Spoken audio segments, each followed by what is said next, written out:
কবিগুৰুলৈ প্ৰণিপাত জনাইছোঁ।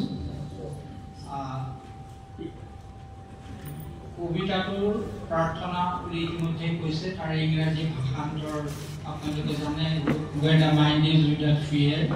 মই অসমীয়ালৈ ভাঙোতে দুইটা কবিতাই মনত ৰাখিছিলোঁ, আগত লৈছিলোঁ, আৰু এইখিনিতে মই কৃতজ্ঞতা জনাব লাগিব আমাৰ উদয়ন বিশ্বাস দাক। তেখেতৰ জগত মই এইখিনিত আহি কবিতাটো পাঠ কৰিবলৈ সুযোগটো পালোঁ।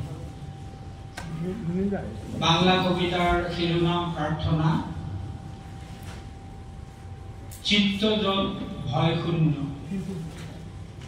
চিত্ত যত ভয় শূন্য, উচ্চ যত শীত, জ্ঞান যত মুক্ত, যত ঘৰৰ প্ৰাচীন, দিন ৰজনী থাকে নিজ মজিয়াৰ তলিত, পৃথিৱীকো কৰা নাই যত ক্ষুদ্ৰকৈ খণ্ডিত, বাক্য যত হৃদয়ৰ উৎকণ্ঠৰ পৰা প্ৰবাহিত সোঁত যত উচ্ছ্বাসী উঠে হেৰা, দেশে দেশে দিশে দিশে প্ৰবাহ কৰ্মধাৰাৰ, সহস্ৰ অজস্ৰ যত সম্পাদন কৰাৰ, তুচ্ছ যত আচাৰৰ মৰুবালি ৰাখি, বিচাৰৰ স্ৰোতপথ থোৱা নাই ৰাখি, পৌৰুষক কৰা নাই শতবাৰ ভক্ত, নিত্য যত তুমি সকলো চিন্তা কৰ্ম আনন্দৰ সেনাপতিটোত, স্বাধীনতাৰ সেই শৰদীয় চেতনাৰে